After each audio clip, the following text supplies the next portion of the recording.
ಶ್ರೀ ಸದ್ಗುರು ಸಿದ್ಧಾರೂಢಾಯ ನಮಃ. ಇವತ್ತಿನ ದಿವಸ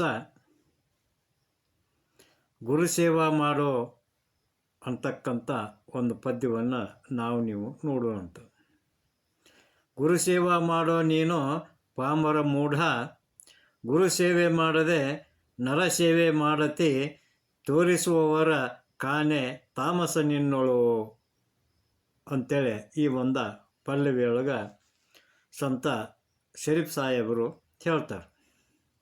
ಅಂದ್ರೆ ಈ ಒಂದು ಮಾನವ ಜನ್ಮಕ್ಕೆ ಬಂದ ಮೇಲೆ ತಪ್ಪದ ಗುರು ಸೇವಾ ಮಾಡಿ ನೀನು ಪಾಮರ ಅಂತಂದ್ರೆ ನೀನು ಒಂದು ಲೌಕಿಕದೊಳಗೆ ಸಿಕ್ಕ ಪಾರಮಾರ್ಥಿಕ ಕಡೆಗೆ ಮೂಢತನವನ್ನು ಮಾಡಬೇಡ, ಪಾಮರ ಆಗಬೇಡ ಅಂತ ಹೇಳ್ತಾರೆ.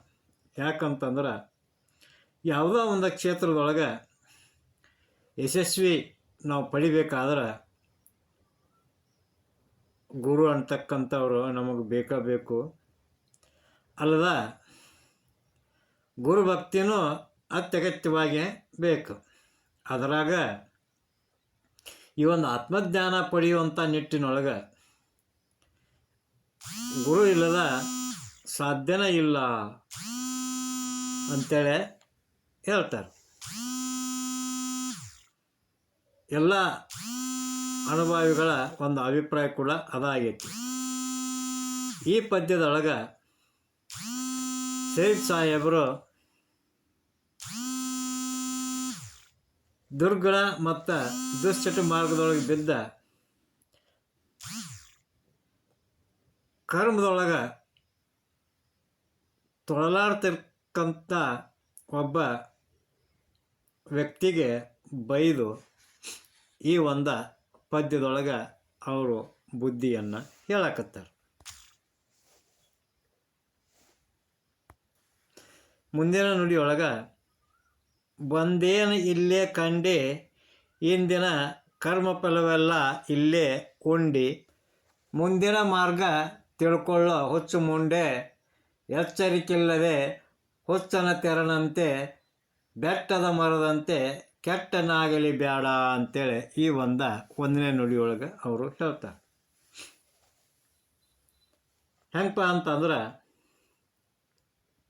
ಈ ಮನುಷ್ಯ ಜನ್ಮದಲ್ಲಿ ಹುಟ್ಟಿ ಬಂದ ನೀನು ಏನು ಮಾಡಿದಿ, ಈ ಪವಿತ್ರ ಆಗಿರ್ತಕ್ಕಂಥ ಮಾನವ ಜನ್ಮನ ನೀ ಏನು ಕೆಡಿಸಿಕೊಂಡಿಪ್ಪ ಅಂತೇಳಿ ಅವರು ಹೇಳ್ತಾರೆ. ಈ ಭವಬಂಧನದೊಳಗೆ ಕರ್ಮ ಬಂಧನದೊಳಗೆ ಬಿದ್ದ ಮಾಡಿರ್ತಕ್ಕಂಥ ದುಷ್ಕರ್ಮದ ಫಲವನ್ನು ಅನುಭವಿಸ್ತಾ ಉಣ್ಣುತ್ತಾ ವಿನಾಕಾರಣ ಕಾಲ ಕಳೆದು ಬಿಟ್ಟಿಪ್ಪ. ನಿನ್ನ ಜನ್ಮ ಇಷ್ಟ ಏನು, ನೀನು ಇದೇ ರೀತಿ ಈ ಭವಬಂಧನದೊಳಗೆ ನೀನು ಕಾಲಹರಣ ಮಾಡಿದಿ ಅಂತಂದ್ರೆ, ನಿನ್ನನ್ನು ನೀನು ತಿಳ್ಕೊಳ್ಳಿಲ್ಲ ಅಂತಂದ್ರೆ ನಿನಗೆ ಮತ್ತು ಆ ಬೆಟ್ಟದ ಮ್ಯಾಗ ಇರ್ತಕ್ಕಂಥ ಒಂದು ಮರಕ್ಕೆ ಏನೇನು ವ್ಯತ್ಯಾಸ ಇಲ್ಲ ಅಂತೇಳಿ ಹೇಳ್ತಾರೆ. ಯಾಕಂತಂದ್ರೆ ಆ ಬೆಟ್ಟ ಅಥವಾ ಗುಡ್ಡದ ಮೇಲೆ ಇದ್ದಂಥ ಒಂದು ಮರಕ್ಕೆ ಯಾರು ಅಂತಕ್ಕಂಥ ಅರಿವು ಆ ಮರಕ್ಕೆ ಇರುವುದಿಲ್ಲ ಅನ್ನುವಂಥದ್ದನ್ನು ಒಂದನ್ನು ಬಿಟ್ಟರೆ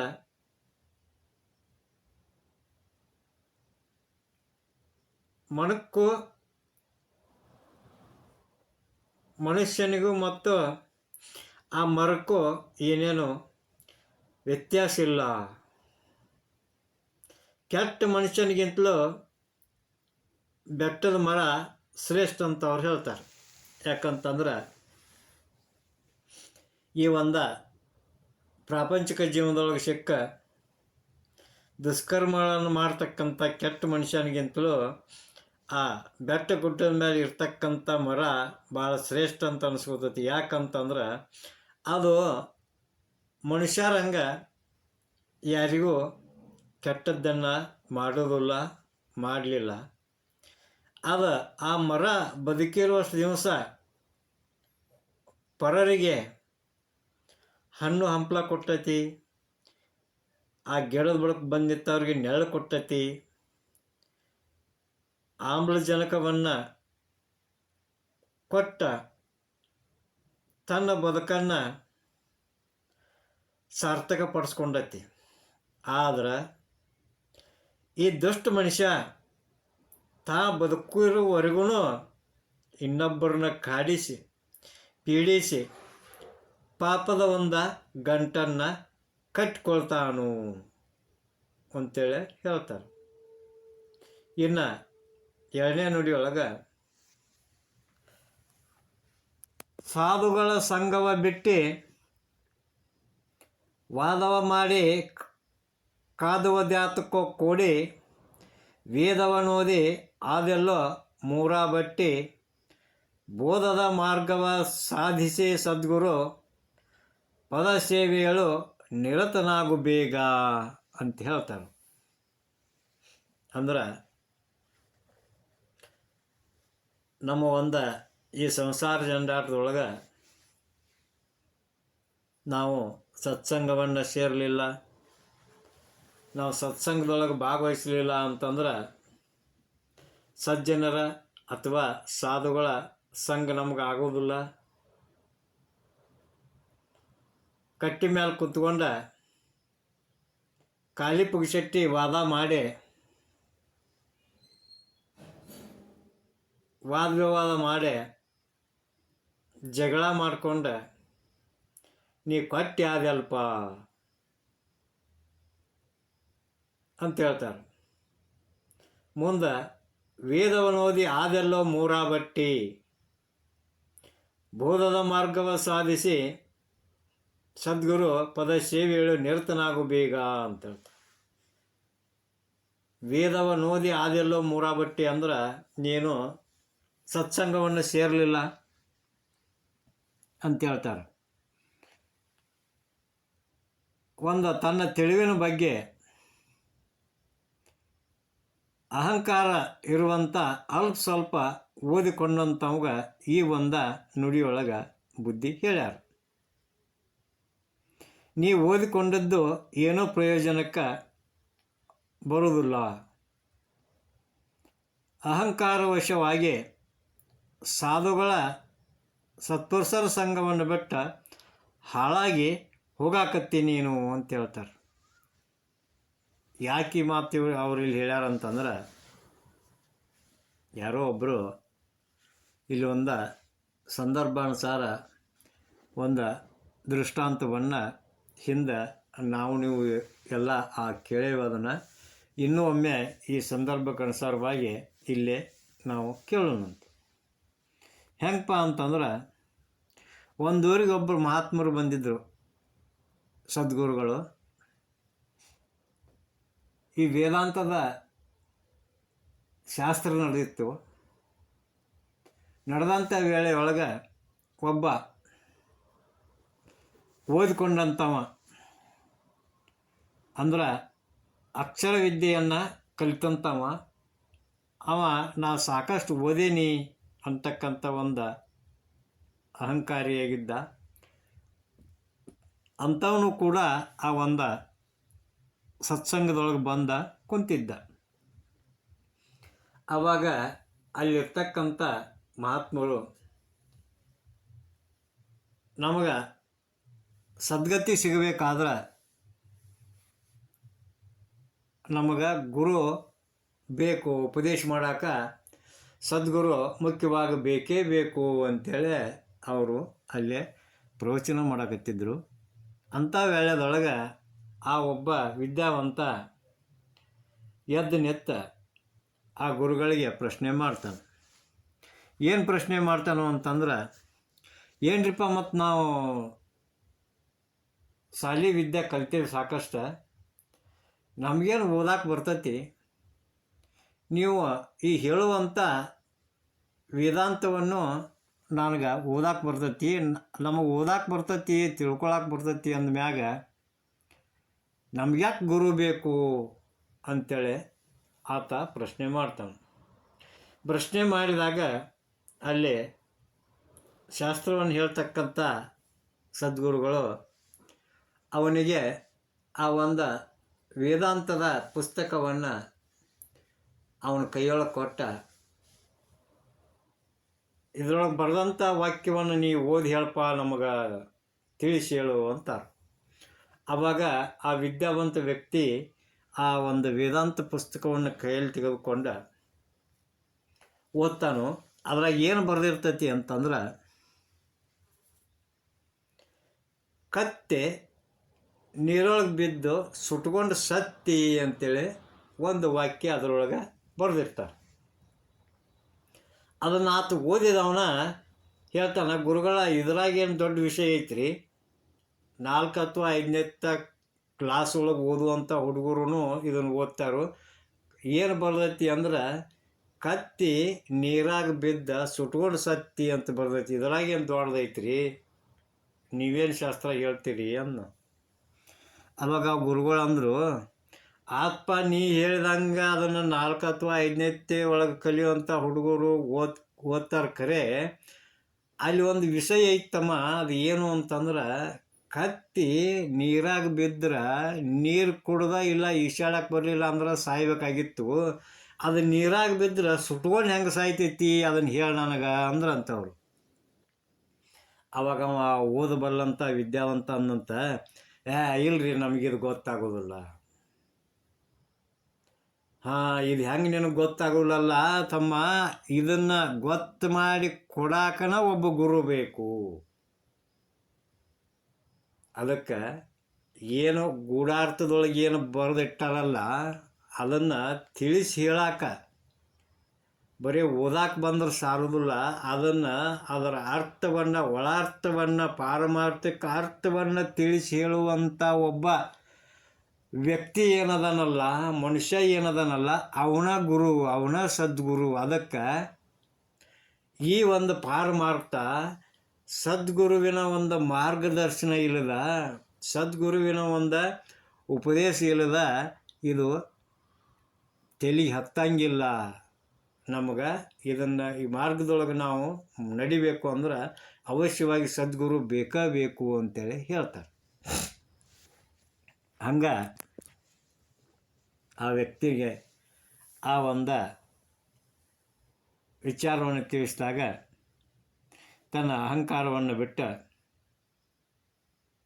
ಕೇಳ್ತಾನೆ, ಹಂಗಾದ್ರೆ ಆ ಕತ್ತಿ ನೀರಾಗ ಬಿದ್ದು ಸುಟ್ಕೊಂಡು ಹೆಂಗೆ ಸಾಯ್ತೈತಿ ನೀವೇ ಹೇಳ್ರಿ ಗುರುಗಳ ಅಂದ. ಅವಾಗ ಗುರುಗಳು ಅಂದರು, ನೋಡಪ್ಪ, ಆ ಒಂದು ಕತ್ತಿನ ಅದರ ಮಾಲಕ್ಕೆ ಏನು ಉದ್ಯೋಗ ಮಾಡ್ತಿದ್ದ ಅಂತಂದ್ರೆ, ಅವೊಬ್ಬ ಸುಣ್ಣದ ವ್ಯಾಪಾರ ಮಾಡವ. ಅವ ತನ್ನ ಮನೆಯೊಳಗೆ ಸುಣ್ಣದ ಹರಗಳನ್ನು ಆರಿಸ್ಕೊಂಡು ಬಂದ ಮನೆಯೊಳಗೆ ಅದನ್ನು ಬಟ್ಟೆ ಇಳಿಸಿ ಅವುಗಳನ್ನು ಗೂಡು ಹಾಕಿ ಸುಟ್ಟ ಆ ಸುಣ್ಣದ ಹರಗಳನ್ನು ಏನು ಮಾಡ್ತಿದ್ದ, ಪ್ರತಿಯೊಂದು ಹಳ್ಳಿಗೆ ಹೋಗಿ ಪ್ಯಾಟಿಗೆ ಹೋಗಿ ಮಾರ್ತಿದ್ದ. ಹಂಗೆ ಅವತ್ತೊಂದು ದಿವಸ ಆ ಕತ್ತಿ ಮ್ಯಾಲೆ, ಆ ಕತ್ತಿ ದುಬ್ಬದ ಮ್ಯಾಲೆ 1 ಕ್ವಿಂಟಲ್ 1.5 ಕ್ವಿಂಟಲ್ ಆ ಸುಣ್ಣದ ಹರಳುಗಳನ್ನು ಹೇರ್ಕೊಂಡು ಅವ ಏನು ಮಾಡಕ್ಕಿದ್ದ ಅಂದ್ರೆ, ಪರಸ್ಥಳಕ್ಕೆ ಹೊಂಟಿದ್ದ. ನಡು ಒಂದು ಅಲ್ಲಿ ಹಳ್ಳ ಬಂತು. ಆ ಹಳ್ಳ ದಾಟುವಂಥ ಟೈಮ್ದೊಳಗೆ ಆ ಹಳ್ಳದೊಳಗೆ ನೀರು ಭಾಳ ಇದ್ದಿದ್ದಕ್ಕೆ ಆ ಕತ್ತಿ ನೀರಾಗ ಮುಳುಗಿಬಿಡ್ತಿ. ನೀರಾಗ ಮುಳುಗಿದಾಗ ಅದರ ದುಬ್ಬದ ಮೇಲಿದ್ದಂಥ 1 ಕ್ವಿಂಟಲ್ 1.5 ಕ್ವಿಂಟಲ್ ಅತಿಯಾದ ಭಾರವಾದಂಥ ಸುಣ್ಣದ ಹರಳುಗಳಿಗೆ ಏನಾಯ್ತು, ಅಲ್ಲೇ ನೀರು ತಾಕ್ತಿ. ನೀರು ತಾಕಿದಾಗ ಅಷ್ಟು ಸುಣ್ಣದ ಹರಳು ಕುದಿಯಾಕತ್ತಬಿಟ್ಟು, ಆ ಕುದಿಯಾಕತ್ತಂಥ ಸುಣ್ಣದ ನೀರಿನೊಳಗೆ ಸಿಕ್ಕಂಥ ಆ ಕತ್ತೇನಾಯ್ತು, ಅದರ ಒಂದು ಜಳದಿಂದ, ಅದರ ಒಂದು ಉರಿಯಿಂದ ಅದಲ್ಲೇ ನೀರಾಗಿದ್ರೂ ಕೂಡ ಆ ಸುಣ್ಣದ ಒಂದು ಕಾವಿನಿಂದ, ಜಳದಿಂದ ಅದು ಅಲ್ಲಿ ಕತ್ತಿ ಸುಟ್ಕೊಂಡ ಸಾಯ್ತೈತಪ್ಪ. ಅದಕ್ಕೆ ಕತ್ತಿ ನೀರಾಗಿ ಬಿದ್ದರೂ ಕೂಡ ಸುಟ್ಕೊಂಡು ಸತ್ತಿ ಅಂಥೇಳಿ ಇಲ್ಲೇ ಬರೆದದ್ರ ತಾತ್ಪರ್ಯ ಇತ್ತಪ್ಪ. ಇದನ್ನು ಹೇಳೋ ಸಲುವಾಗಿ, ಇದು ನಿಮ್ಮಂಥವ್ರಿಗೆ ಗೊತ್ತಾಗೋದಿಲ್ಲ ಅನ್ನೋ ಸಲುವಾಗಿ ನಮಗೆ ಸದ್ಗುರು ಬೇಕಾಗ್ಯಾನು ಅಂಥೇಳಿ ಹೇಳ್ತಾ ಅದಕ್ಕೆ ಸುಮ್ಮನೆ ವಾದ ಮಾಡ್ತಾ ಕಾಲ ಕಳಿಬೇಡಪ್ಪ, ಸದ್ಗುರು ಸೇವೆಯೊಳಗೆ ನಿರತನಾಗಿ ತೊಡಗಿಕೊಂಡ ಬೇಗ ಬೇಗ ಉದ್ಧಾರ ಆಗುವಂಥ ಮಾರ್ಗವನ್ನು ನೀ ಕಂಡುಕೋರಪ್ಪ ಅಂತೇಳಿ ಹೇಳ್ತಾರೆ. ಇನ್ನು ಮುಂದಿನ ನುಡಿಯೊಳಗೆ, ಮದ್ಯಪಾನ ಮಾಡಿದೆಲ್ಲೋ ಮದವೇರಿ ದಾನಿಯಂತಾದಿಯಲ್ಲೋ ಕದನದಳು ಕಾಲಯಮನ ಆದಿಯಲ್ಲೋ ಸದಮಲ ಶಿಶುನಾಳಧೀಶನ ಕಾಣದೆ ಕಾಲನ ವಶವಾಗಿ ಕೈಸೆರೆ ಸಿಗುವಿಯಲ್ಲೋ ಅಂತ ಹೇಳ್ತಾರೆ. ಅಂದ್ರೆ ಈ ಒಂದು ಮದ್ಯಪಾನಕ್ಕೆ ಚಟಕ್ಕೆ ಬಲಿಯಾದಂಥ ಗರ್ವಿ ಅಂದ್ರೆ ಸಕ್ಕಿನವ ಅವ ಹೆಂಗೆ ಅಧೋಗತಿಯನ್ನು ಹೊಂದುತ್ತಾನೋ ಅಂತೇಳಿ ಕೊನೆ ನುಡಿಯೊಳಗೆ ಅವರು ಹೇಳ್ಯಾರ. ಕುಡುಕಾದಂಥವ ವಿವೇಕ ಶೂನ್ಯನಾಗಿ ಸಿಕ್ಕರ ಮೇಲೆ ಜಗಳಕ್ಕೆ ಹೊಕ್ಕಾನು, ಅಲ್ಲದ ಸಜ್ಜನರನ್ನು ನೋಯಿಸಿ ಅವರನ್ನು ಕಾಡಿಸಿ ಪೀಡಿಸಿ ಆ ಪರಮಾತ್ಮನ ಅವಕೃಪೆಗೆ ಒಳಗಾಗಿ ಮೃತ್ಯುವಿನ ಬಾಯಿಗೆ ತುತ್ತಕ್ಕಾನು. ಅಂದ್ರೆ ವಿನಾಕಾರಣ ಜೀವನವನ್ನು ಹಾಳು ಮಾಡ್ಕೊಂಡು, ಶರೀರ ಹಾಳು ಮಾಡ್ಕೊಂಡು, ಇನ್ನೂ ಆಯುಷ್ಯ ಮುಗಿದ್ರೊಳಗಾಗಿನ ಮೃತ್ಯುವಿನ ಅಂದ್ರೆ ಯಮನ ಪಾಶಕ್ಕೆ ತುತ್ತಾಗಕತ್ತೀಯಲ್ಪ. ಇಂಥದ್ರಿಂದ ನೀ ಪಾರಾಗಬೇಕಾದ್ರೆ ಸದ್ಗುರುವಿನ ಪಾದಸೇವಾ ಮಾಡಿ